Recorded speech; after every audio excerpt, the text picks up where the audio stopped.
all I do. Everywhere we lay our hands and land on a skin magazine. But if this place was any other way, it wouldn't be where we wanna be. I said, holy cow, a papa, ooh, now.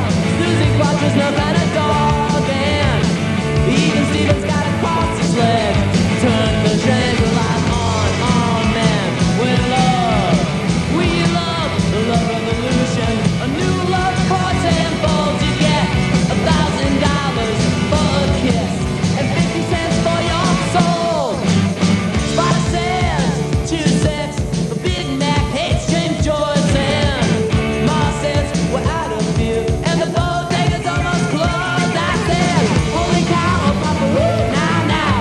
Tracy Lawrence going for the gold, and even Steven's got to cross his legs. He wants dog to the centerfold. Fold, man, with love. We love the love revolution. The new love course and bold. You get $3,000 for a kiss and 30 cents for your soul. And when nobody wants to be somebody, we gotta be somebody else. We got possibilities, they exist. All possibilities, no possibilities. Come on and make a wish.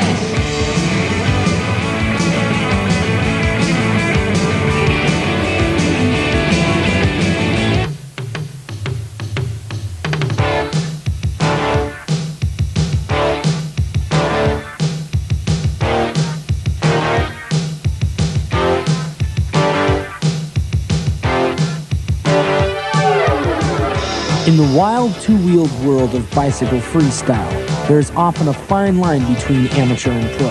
In terms of raw energy, there is no distinction at all. As the up-and-coming generation proves, they are freestyling fanatics.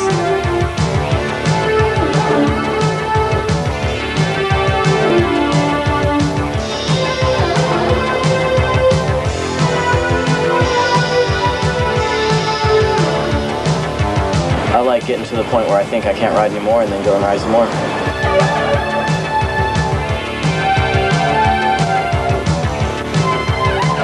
I don't know about a fanatic, but I would consider myself a hardcore type dude, you know?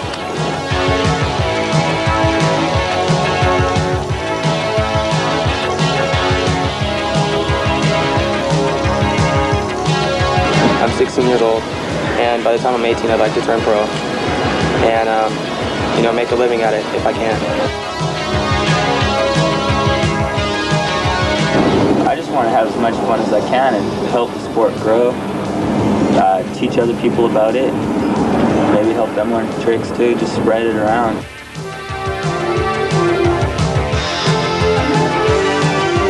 Sometimes we do all-nighters at the spot, and it's really fun because we just ride all night and nobody bug us, and we just practice and learn new tricks and invent new tricks and everything.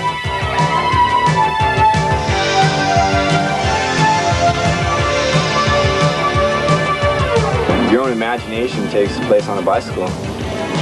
Just let your imagination go wild, do whatever you want.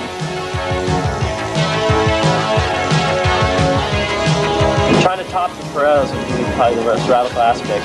So when you see a pro do a trick and you go out there and you do it yourself, it's like, yeah, I can do it, I can hang with the pros. It's like, that's the most radical feeling of freestyle. So I guess every freestyle rider, there's something in you that's different, that says, hey, I'm not like everyone else. I'm not going to be mommy's little boy and go play baseball or basketball with the neighborhood kids. You have an inner rage that has to come out, and if it doesn't come out on your bike, it's going to come out somewhere else for sure.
construction of a freestyle halfpipe has evolved into an exact science, just as riding one is an exact art.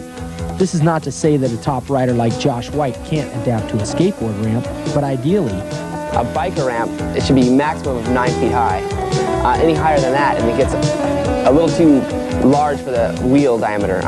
Bikes are a little higher off the ramp, so they need a smaller transition. The sensation of riding a perfectly smooth ramp with an excellent transition is none like I've ever felt. It's a feeling of being weightless, yet aggressive at the same time. It's total freedom. You can take yourself and your bike and twist yourself into weird positions that you might have never done before. Okay, the hardest trick that I've done so far in a contest is probably a 540 over the channel. That's real difficult because you're spinning and you're traveling sideways at the same time, so you have to really look around you at the coping and the channel, make sure you make it on the other side. That's real hard. It's a fun sport. It's my hobby and my job, so I'm real lucky. Backyard halfpipe competitions keep the pros tuned up and offer a proving ground for rising young radsters. The results are non-stop radness, like this guy, Chris Potts out of San Diego, California. His recipe is hot variations and soaring car bears. You mix it all up and you've got a pretty tasty rider. This guy's hot.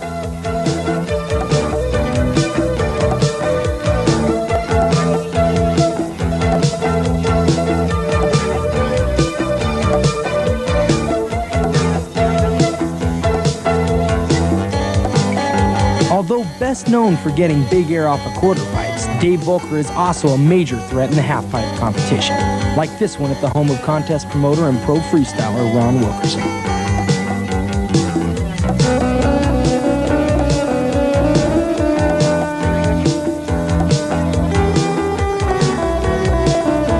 Although the atmosphere is kicked back, the level of energy is as high as it gets, with the riders often showing flashes of freestyle brilliance.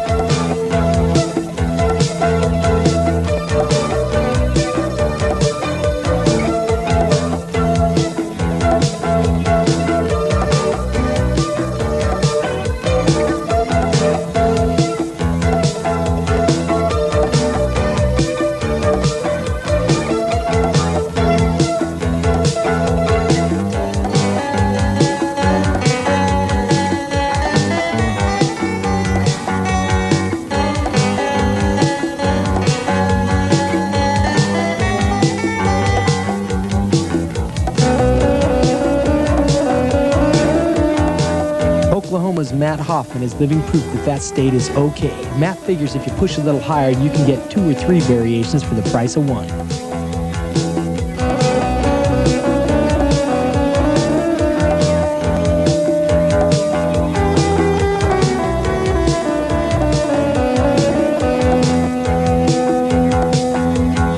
Dino DeLuca, hailing from ramp riding country in Camarillo, California, proves that contortion and artful style are not only compatible, they are a winning combination.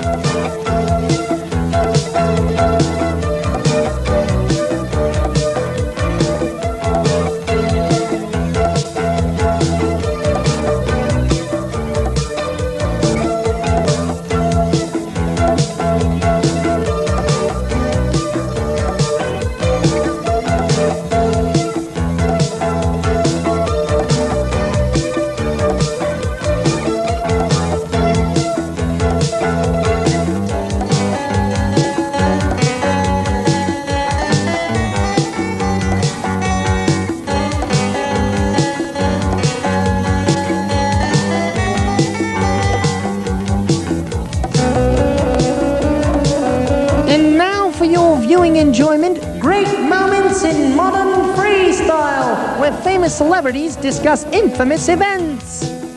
Hello, chaps. This is Phineas J. Winbag III. Here we have Marius Q. van der Spek, a freestyler and skater from the Netherlands. After a brief period of stretching, Marius fulfills an ancient Dutch custom of bearing gifts to the audience before performing. Circling the performance area while doing so also serves to clear photographers and other non-essential personnel out of the way. He gains speed to get into his first maneuver. Ah yes, a backward slider. Into a quick minuet.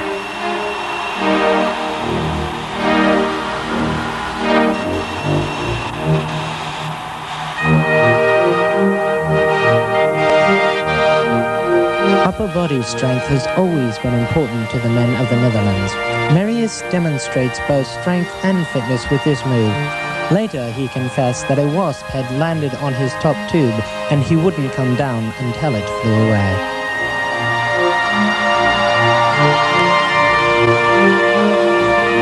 At this point, the American audience, not accustomed to the Dutch style of riding, thinks he's preparing for a difficult trick. He is not. He's merely checking the tire pressure before continuing his run.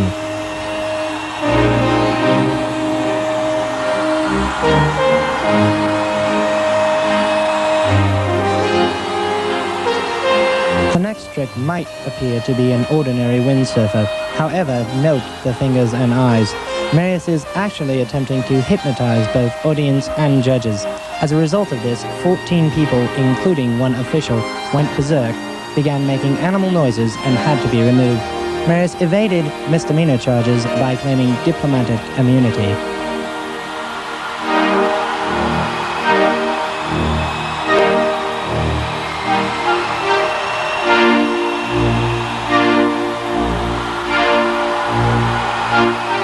Here we see him toying with a skater who fell while crossing the exhibition area.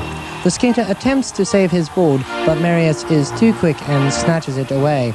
The skater's body is dragged to safety. Marius grabs the board as a souvenir. To display his newfound trophy, Marius proudly climbs atop his bike. Marius then notices a colony of red ants has infested the competition arena. Got him. Another one. Take that. Oh. 2 more. This one. And that one.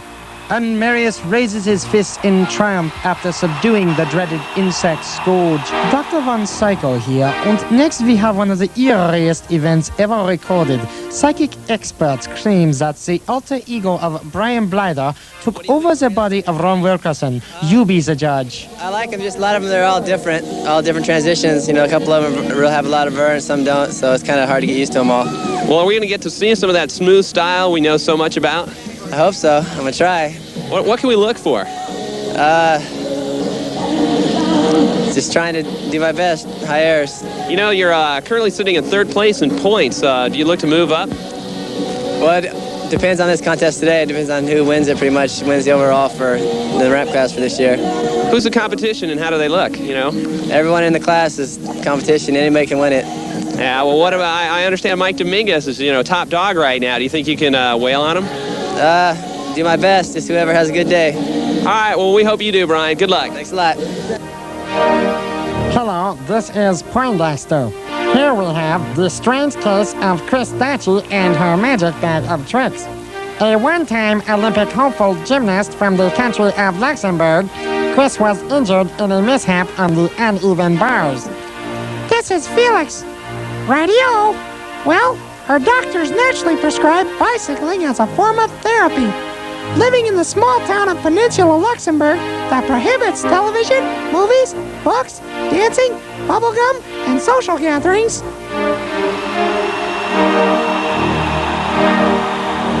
Well, there's nothing better to do in a town like Peninsula, so why not start freestyling? Oh no, it's the professor. She became quite at home on her bike. Although she is fully recovered from her injuries, Chris never returned to gymnastics. Rock Bottom, come here. Oh, gee, Professor. She is now on the talk show circuit promoting her new video, Bike-nastics with Chris, and giving lectures on the healthful, therapeutic, and general profit-making potentials of this new freestyle hybrid.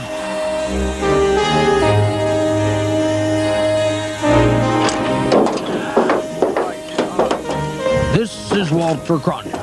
No, that's Dave. I'm Walter Cronkite.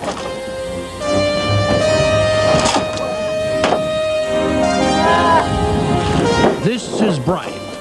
Dave and Brian are amusing themselves after their first day at Ivan Drabinski's School for Parking Attendants, located in Chillicothe, somewhere in Ohio. The program teaches the finer points of this respected profession. These include how not to forget where each car is parked, how to reach the top speed of an exotic automobile in an enclosed parking lot, and basic instruction in bodywork. According to Ivan, the school, which has been in business a full 2.5 weeks now, is doing just great. He claims the students are learning remarkably fast, and there have only been a few minor mishaps thus far. Providing Brian and Dave pass both the written and hands-on test, they will earn their diplomas in advanced car placement. From there, they will begin exciting and lucrative careers as parking attendants at some of the world's finest hotels and restaurants for these remarkable young men.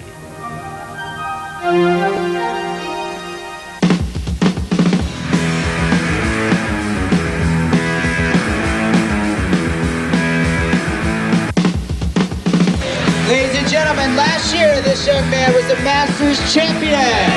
Riding for Harlem, let's welcome Dennis.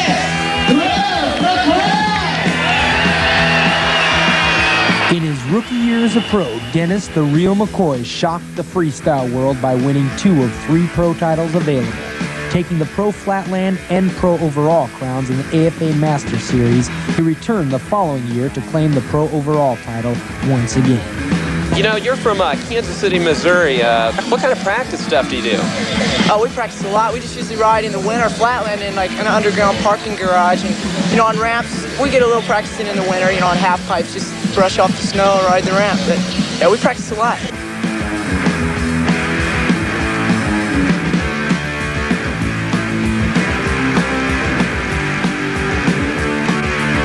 Once known primarily as a flatland specialist, Dennis has emerged a top ramp rider as well. Often placing in the top 5 at ramp events, he's proven it's possible to be highly competitive in both ramps and flatland at the same time.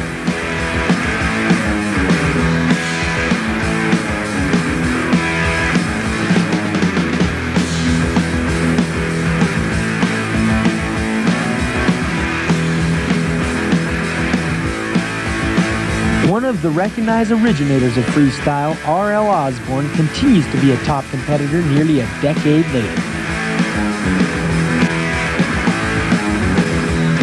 If we were a judge and you could talk right to us, what should we look for?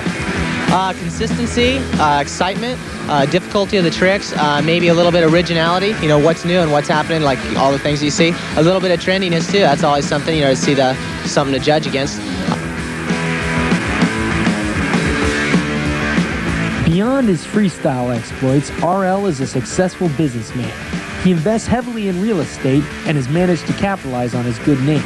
RL is a prime example of someone who is able to excel in all aspects of their life.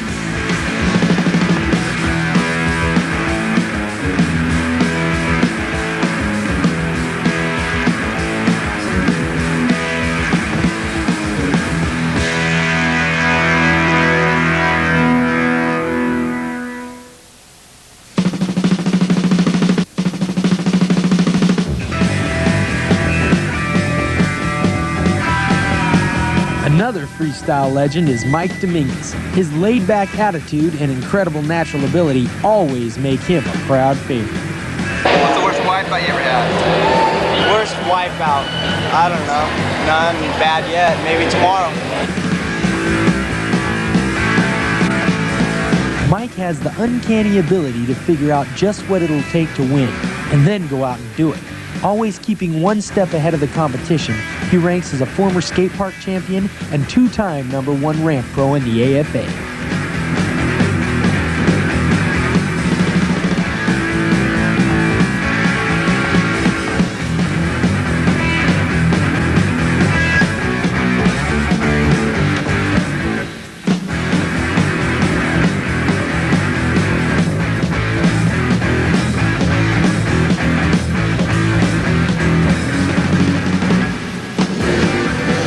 Don't you hate when that happens? You gotta go to the bathroom like right before you go on. Right when he's out there, you gotta go to the bathroom. A veteran pro, Ron Wilkerson is highly proficient on both the flat and the ramps. Once a local at San Francisco's Golden Gate Park, a breeding ground for many top pro freestylers, Ron later moved to Southern California to be closer to the freestyle industry.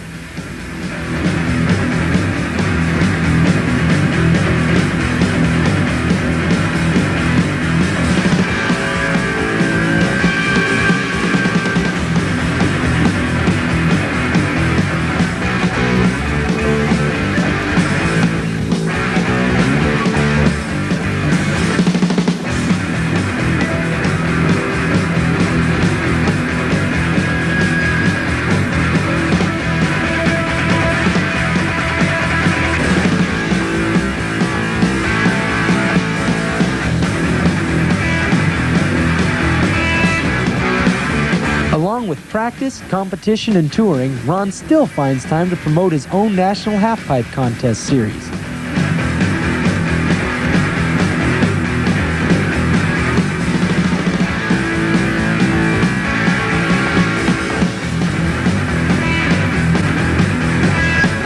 Growing up near the renowned Pipeline Skate Park, it's not hard to see how Brian Blyther became one of the top vertical riders around.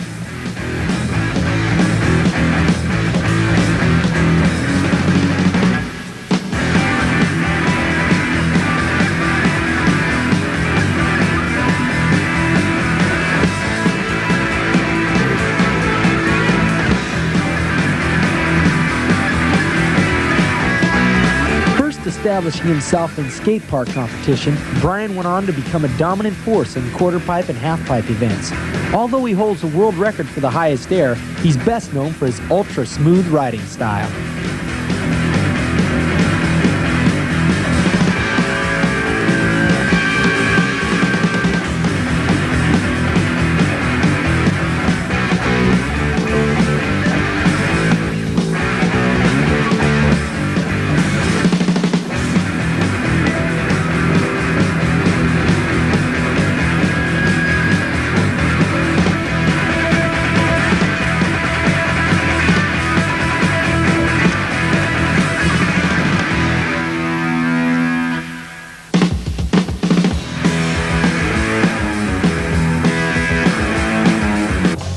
As the skate park riders came out of the pools and onto the flat ground, Flatland Freestyle was born.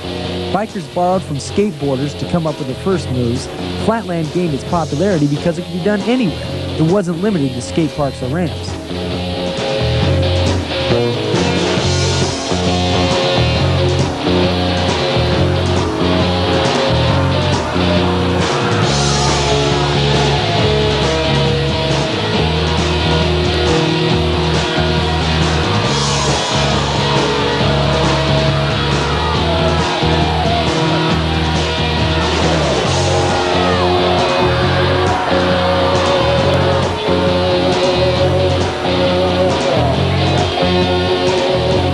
Parejo and friend Woody Itzen were two of the first riders to specialize in flatland moves. They created many difficult tricks during their reign. Their approach was to set up, do the trick, ride it out, ride a little, and then do the next trick.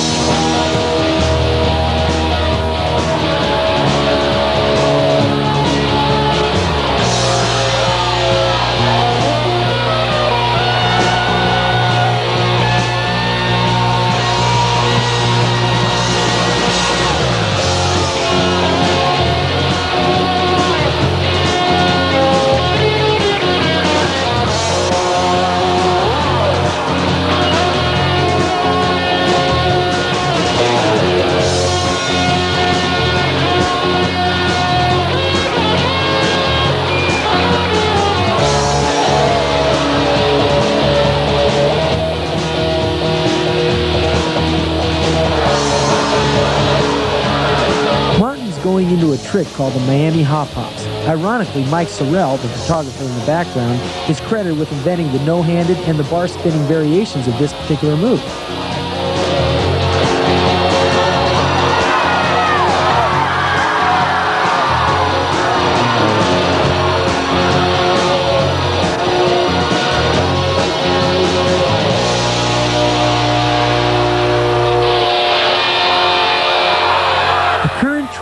Flatland is to virtually eliminate any cruising between maneuvers, a sort of machine gun barrage of modern moves. This style is well exemplified by Darren Pelio of New Hampshire, whose rapid-fire yet smooth delivery of hot maneuvers promises to make him a major force on the flats.